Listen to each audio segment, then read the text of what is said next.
Oil pulling அது எப்படி பண்ணுறது? காலையில் எழுந்ததும் எதுவும் சாப்பிடாமல் இதயம் வளத்தை வாயில ஊத்தி நல்லா கொப்பளிக்கணும், அப்புறம் அதை துப்பிடணும். இதுதான் ஆயில் புல்லிங்.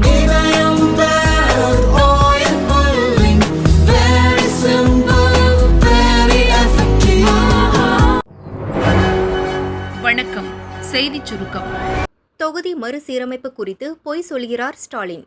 அமித்ஷா தாக்கு. கோவை பீளமேட்டில் புதிதாக கட்டப்பட்டுள்ள பாஜ அலுவலகத்தை மத்திய உள்துறை அமைச்சர் அமித்ஷா திறந்து வைத்தார். பின்னர் வணக்கம், நமஸ்காரம் என கூறி அமித்ஷா தனது உரையை துவங்கினார். திமுகவின் தேச விரோத ஆட்சி, மக்கள் விரோத ஆட்சி முடிவுக்கு வரும் நேரம் வந்துவிட்டது. 2026 தமிழகத்தில் நமது ஆட்சி உருவாகப் போவது உறுதி. தமிழகத்தில் நிலவும் ஊழல் முற்றிலுமாக ஒழிக்கப்படும். ஊழல் செய்வதில் திமுக தலைவர்கள் மாஸ்டர் டிகிரி பெற்றுள்ளனர். லோக்சபா தொகுதி மறுசீரமைப்பு பற்றி தமிழக முதல்வர் ஸ்டாலின் பொய் சொல்கிறார். தமிழகத்தில் லோக்சபா தொகுதிகள் எண்ணிக்கை குறைக்கப்படாது, கூடுதல் இடங்கள் கிடைக்குமே தவிர குறையாது. பிரதமர் மோடி நிதி வழங்கவில்லை என முதல்வர் ஸ்டாலின் பொய்யான தகவலை கூறி வருகிறார். காங்கிரஸ் ஆட்சி காலத்தில் வெறும் 1.52 லட்சம் கோடிதான் வழங்கப்பட்டது. பிரதமர் மோடி ஆட்சியில் தமிழகத்திற்கு ரூபாய் 5 லட்சம் கோடி நிதி கொடுக்கப்பட்டுள்ளது என அமித்ஷா பேசினார். ஒரு சில அதிகார இல்ல அது வேணா மேடையில் விஜய் ஜர்காட அந்த நொடி அரங்கமே கப்சிப்பானது ஏன்? தமிழக வெற்றி கழகத்தின் 2ஆம் ஆண்டு துவக்க விழாவில் அக்கட்சி தலைவரும் நடிகருமான விஜய் பேசினார். ஆளுங்கட்சியை பற்றி பேச வந்த விஜய் திடீரென தனது பேச்சை நிறுத்தினார். அவர் எதற்காக அப்படி செய்தார் என்று தெரியாமல் சில வினாடிகள் அரங்கமே மயான அமைதியில் மூழ்கியது. இந்த அரசியல்னால வேற லெவல் தான்ல.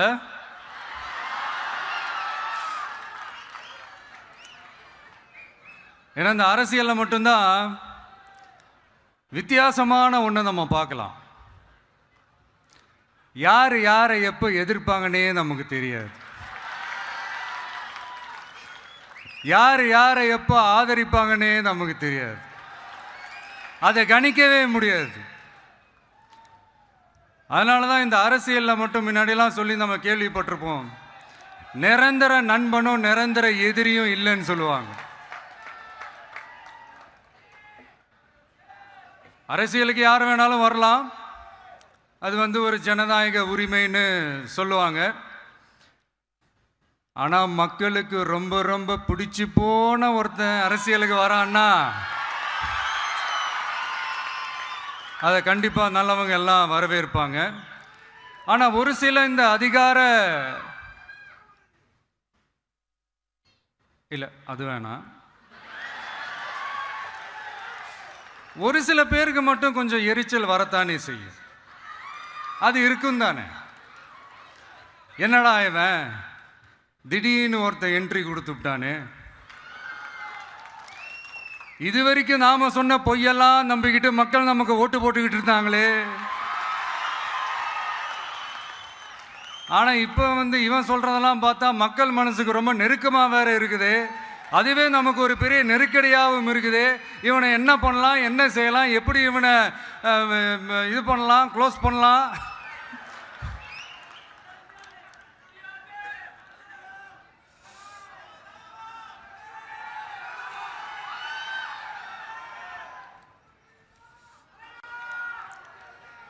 எப்படி இவனை க்ளோஸ் பண்ணலாம், ஒரு கன்ஃபியூஷன் ஒன்று வரும். அந்த கன்ஃபியூஷனில் கத்துறதா கதறதா என்ன பண்ணுறதுன்னு தெரியாமல் வர்றவன் போகிறவன்லாம் கட்சி ஆரம்பிக்கிறான்னு சொல்லி இப்படி ஏதாவது பேச ஆரம்பிப்பாங்க. இப்போ நம்ம ஆட்சியில் இருக்கிறவங்க நமக்கு எதிராக பேசுகிறாங்க இல்லையா, அந்த மாதிரி. இப்படிப்பட்ட ஒரு அரசியல் காலத்தில் கொஞ்சம் கூட ஒரு பயம் இல்லாமல், ஒரு பதட்டம் இல்லாமல், வர்ற எதிர்ப்புகள் எல்லாத்தையும் சும்மா லெஃப்ட் ஹேண்டில் டீல் பண்ணிக்கிட்டு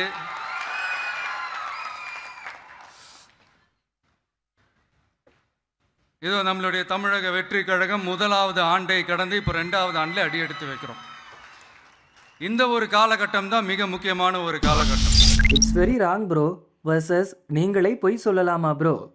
தமிழக வெற்றி கழகத்தின் 2ஆம் ஆண்டு துவக்க விழாவில் பேசிய அக்கட்சியின் தலைவர் நடிகர் விஜய் திமுக மற்றும் பாஜகவை விமர்சித்தார். இதற்கு தமிழக பாஜக தலைவர் அண்ணாமலை பதிலடி கொடுத்தார். இப்போ புதுசாக ஒரு பிரச்சனை ஒன்று கிளப்பி விட்டுட்டு இருக்கிறாங்க. மும்மொழி கொள்கை. இதை இங்கே செயல்படுத்தலைன்னா இந்த கல்விக்கான நிதியை நம்மளுடைய மாநில அரசுக்கு கொடுக்க மாட்டாங்களாம். இந்த எல்கேஜி யூகேஜி பசங்க சண்டை போட்டுப்பாங்க தெரியுமா, அந்த மாதிரி. கொடுக்க வேண்டியது அவங்களோட கடமை, இங்கே இவங்க வாங்க வேண்டியது இவங்களுடைய உரிமை. ஆனால் இவங்க 2 பேரும் இங்கே எவ்வளோ சீரியஸாக ஒரு பிரச்சனை ஓடிட்டு இருக்கு. இவங்க 2 பேரும் அதாங்க நம்ம ஃபாசிசமும் நம்ம பாயாசமும்,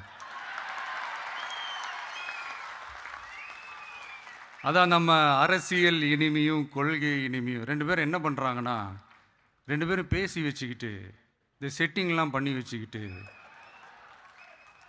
மாற்றி மாற்றி சோஷியல் மீடியாவில் ஹேஷ்டாக் போட்டு விளையாட்டுருக்கிறாங்க.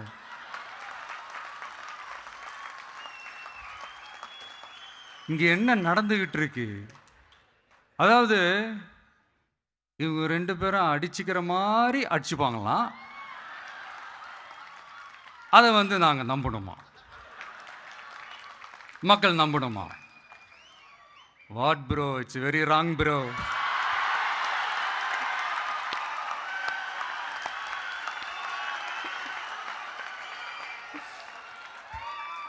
சகோதரர் விஜய் அவர்கள் பேசும் பொழுது மத்திய அரசு மாநில அரசு 2ஐயும் குறை சொல்லியிருக்கிறாங்க. வாட் ப்ரோ, ஒய் ப்ரோ, ஏன் ப்ரோ, நீங்க உங்களுக்குள்ள எல்கேஜி பசங்க மாதிரி சண்டை போட்டுக்கிறீங்க. நான் விஜய் அவர்கள் கேட்கிறேன், practice what you preach bro, why bro telling lies. இது சகோதரர் விஜய் அவர்களுக்கு நான் சொல்றேன், உங்க குழந்தைக்கு 3 மொழி, நீங்க நடத்துகின்ற விஜய் வித்யாசிரம் பள்ளியில 3 மொழி, ஆனா தமிழக வெற்றி கழகத்தினுடைய தொண்டர்கள் குழந்தைங்களுக்கு 2 மொழி. What bro, practice what you preach bro. அதாவது சொன்னதை நீங்க என்ன வாழ்க்கையில் நடந்துக்கிறீங்களோ அதே மாதிரி செய்யுங்க ப்ரோ அப்படின்னு விஜய் அவர்களுக்கு தமிழக பாரதிய ஜனதா கட்சி சார்பாக இந்த நேரத்தில் நான் வலியுறுத்துகின்றேன். எங்கேயும் யாரும் எந்த மொழியும் திணிக்கல. அதனால practice what you preach bro. What bro, நீங்களே ஸ்டேஜில் ப்ரோ ப்ரோன்னு பொய் சொல்லாமா ப்ரோ. அதனால அருமை சகோதரர் விஜய் அவர்கள் இதை செய்ய வேண்டாம் என்று அன்போடு வலியுறுத்தி. உள்ளூரில் விலை போகாதவர் வெற்றிக்கு வழிகாட்டப் போகிறாரா? பிரசாந்த் கிஷோரை கிழித்த அமைச்சர் KN நேரு. திருச்சி மத்திய வடக்கு மாவட்ட திமுக செயற்குழு, திமுக சார்பு அணிகளின் மாவட்ட, மாநகர அமைப்பாளர்கள், துணை அமைப்பாளர்கள் கூட்டம் திருச்சி கலைஞர் அறிவாலயத்தில் இன்று நடந்தது. கட்சியின் முதன்மை செயலாளரும் நகராட்சி நிர்வாக அமைச்சருமான KN நேரு பேசினார். நடிகர் விஜய் அவருடைய கட்சியில் நடைபெறுகிற தொடக்க விழாவில் இவர் நம்ம பிரசாந்த் கிஷோர் சேர பார்க்க போறாரு, பேச போறாருலாம் சொன்னாங்க. தயவுசெய்து என்னென்ன சொன்னவர்கிட்ட சொன்னேன், உள்ளூரில் விளப்பவர் அவர் அங்கே பிரசாந்த் கிஷோர் பீகாரில் ஓட ஜப்பாத்தில் கூட வாங்கல, தனியாக நின்னாரு. அவர் இது தொகுதி வகுப்பாளர், அது வெறியை எப்படி நாம் வெற்றி பெற போகிறோம் என்று சொல்கிறார் என்று சொன்னால் அது எந்த அளவுக்கு வெற்றி பெற முடியும் என்பதெல்லாம் நாம் தான் பார்த்துக் கொள்ள வேண்டும். ஏற்கனவே திராவிட முன்னேற்ற கழகத்திற்கு அவர் பணியாற்றினார். இன்றைக்கு மாற்றுக் கட்சிக்கு சென்று பணியாற்ற சென்றிருக்கிறார். அனைத்தையும் காட்டிலும் நம்முடைய முதலமைச்சர் ஒன்றும் நம்ம தலைவரும் சும்மா இல்லை, அவருக்கு தெரியாதது ஒன்றும் இல்லை, எனக்கு தெரியும் அவருக்கு. எனவே யாரை எப்படி எதிர்கொள்வது என்பது மாண்புமிகு தமிழக முதல்வர் நம்முடைய தலைவர் அவர்கள் நிச்சயமாக அதை எதிர்கொள்வார். அவர் சொல்லுகிற வேலையை நாம் செய்து கொடுத்தாலே போதும். அவர் என்ன கட்டளை எடுக்கிறாரோ அந்த கட்டளையை நாம் செய்து கொடுத்தாலே திராவிட முன்னேற்ற கழகத்தை மிகப்பெரிய வெற்றி பாதைக்கு நம்முடைய முதலமைச்சர் அவர்கள் கொண்டு செல்வார்கள் என்பதை மாற்றம் நான் இப்போது சொல்ல விரும்புகிறேன். நீங்க எப்படி அடிக்கல் நாட்டலாம்? அதிமுக திமுகவினர் திடீர் மோதல்.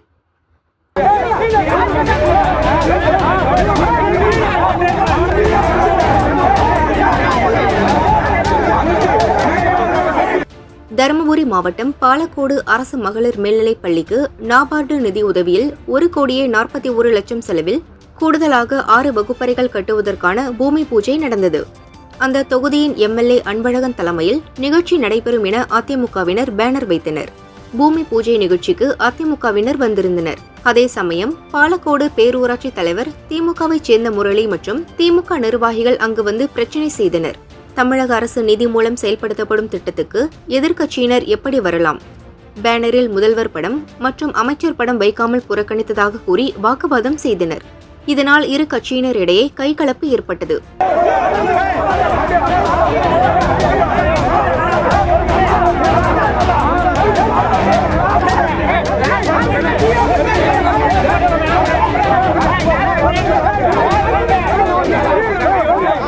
போலீசார் அவர்களை சமாதானப்படுத்தினர். போலீசார் சொன்ன யோசனையை இரு தரப்பினரும் ஏற்றனர். இதையடுத்து எம்எல்ஏ அன்பழகனும் பேரூராட்சி தலைவர் முரளியும் இணைந்து பூமி பூஜைக்கு அடிக்கல் நாட்டி பணியை தொடங்கி வைத்தனர்.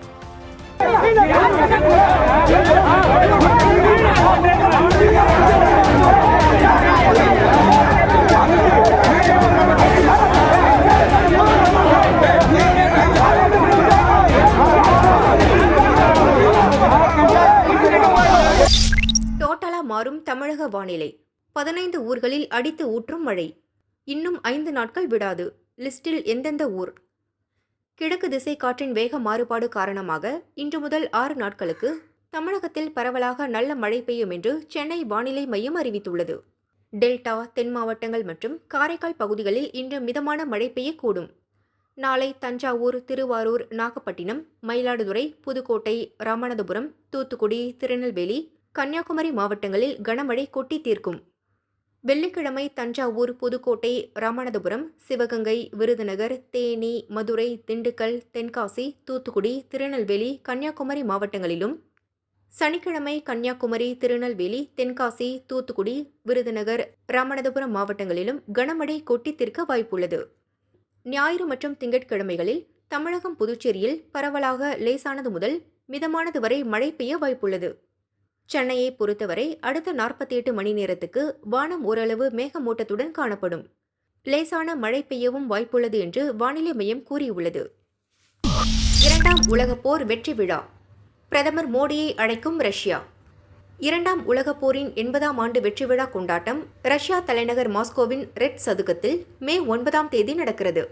அப்போது நடைபெறும் அணிவகுப்பில் பிரதமர் மோடி கலந்து கொள்ள ரஷ்யாவுக்கு செல்ல உள்ளதாக தகவல் வெளியாகி உள்ளது. இந்த பேரணியில் பல்வேறு நாடுகளைச் சேர்ந்த தலைவர்களும் ராணுவ வீரர்களும் கலந்து கொள்ள உள்ளனர். சிவப்பு சதுக்கத்தில் நடக்கும் பேரணியில் இந்திய ராணுவமும் கலந்து கொள்ள இருப்பதாக ரஷ்ய ராணுவம் தரப்பில் தெரிவிக்கப்பட்டுள்ளது. இந்த பேரணிக்காக பயிற்சி மேற்கொள்ள 1 மாதத்திற்கு முன்பே இந்திய ராணுவம் ரஷ்யா செல்ல உள்ளது. கடந்த ஆண்டு அக்டோபரில்தான் ரஷ்ய அதிபர் புடினின் அழைப்பின் பேரில் ரஷ்யா சென்ற பிரதமர் மோடி கசானில் நடந்த 16வது பிரிக்ஸ் மாநாட்டில் கலந்து கொண்டார். இப்போது உக்ரைனில் போரை முடிவுக்கு கொண்டு வருவது தொடர்பாக அமெரிக்காவுக்கும் ரஷ்ய அதிகாரிகளுக்கும் இடையே பேச்சுவார்த்தை நடந்து வரும் நிலையில் மோடியின் இந்த பயணம் அதிக முக்கியத்துவம் பெறுகிறது. வீடுகள் மேல் விழுந்த ராணுவ விமானம் புறப்பட்ட சில நிமிடங்களில் பேரதிர்ச்சி. RSF சதி காரணமா? சூடான் நாட்டில் கடந்த சில வருடங்களாக உள்நாட்டு போர் நிலவி வருகிறது. அந்நாட்டு இராணுவத்துக்கும் RSF என அழைக்கப்படுகின்ற ராபிட் சப்போர்ட் ஃபோர்ஸ் துணை இராணுவ படைக்கும் இடையே மோதல் ஏற்பட்டுள்ளது. சூடானின் மேற்கு பகுதி முழுவதும் RSF படையின் கட்டுப்பாட்டில் உள்ளது. திங்களன்று நயாலா நகரின் மீது பறந்த இராணுவ விமானத்தை RSF படையினர் சுட்டு வீழ்த்தினர். நாடு முழுவதும் கூட்டு பாலியல் வன்கொடுமைகள், திட்டமிடப்பட்ட இனப்படுகொலைகள் உள்ளிட்ட போர் குற்றங்கள் நடந்து வருகிறது. சிறைகளை உடைத்து பெண்களை பலாத்காரம் செய்வது, கிராமத்தில் புகுந்து மக்களை சுட்டு வீழ்த்துவது என உச்சகட்ட கொடூரங்கள் நடக்கிறது. இந்த நிலையில் ஓம் துர்மானில் உள்ள கராரி மாவட்டத்தில் மக்கள் வசிக்கும் பகுதியில் வீடு ஒன்றின் மேல் இராணுவ விமானம் மோதி வெடித்து சிதறியது.